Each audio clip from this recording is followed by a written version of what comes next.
Visualization is right at the heart of my own work too. I teach global health. And I know having the data is not enough. I have to show it in ways people both enjoy and understand. Now, I'm going to try something I've never done before.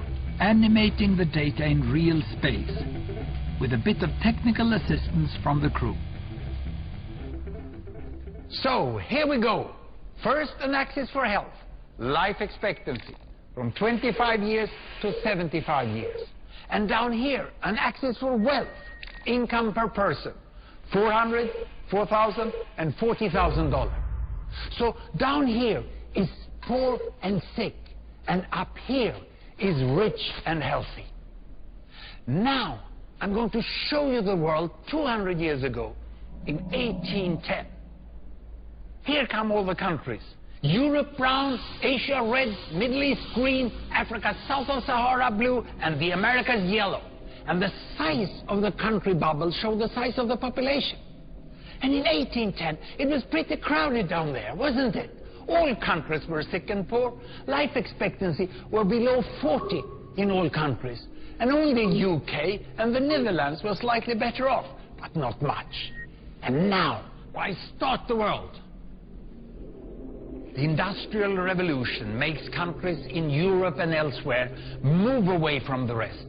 But the colonized countries in Asia and Africa, they are stuck down there.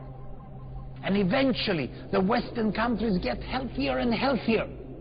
And now we slow down to show the impact of the First World War and the Spanish flu epidemic. What a catastrophe! And now I speed up through the 1920s and the 1930s. And in spite of the Great Depression, Western countries forge on towards greater wealth and health. Japan and some others try to follow, but most countries stay down here. Now, after the tragedies of the Second World War, we stop a bit to look at the world in 1948. 1948 was a great year. The war was over, Sweden topped the medal table at the Winter Olympics, and I was born.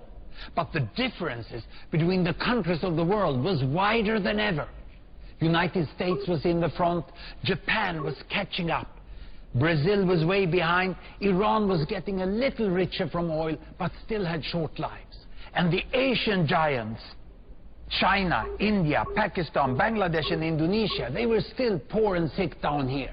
But look what is about to happen. Here we go again.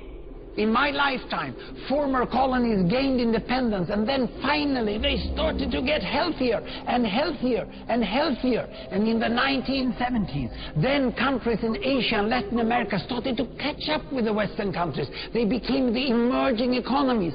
Some in Africa follows. Some Africans were stuck in civil war and others hit by HIV. And now we can see the world today in the most up-to-date statistics. Most people today live in the middle, but there are huge differences at the same time between the best of countries and the worst of countries. And there are also huge inequalities within countries. These bubbles show country averages, but I can split them. Take China, I can split it into provinces. There goes Shanghai.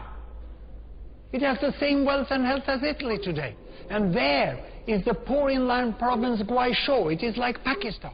And if I split it further, the rural parts are like Ghana in Africa. And yet, despite the enormous disparities today, we have seen 200 years of remarkable progress. That huge historical gap between the West and the rest is now closing. We have become an entirely new converging world.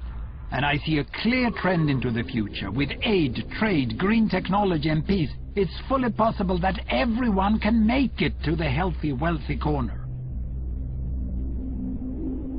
Well, what you just seen in the last few minutes is a story of 200 countries shown over 200 years and beyond.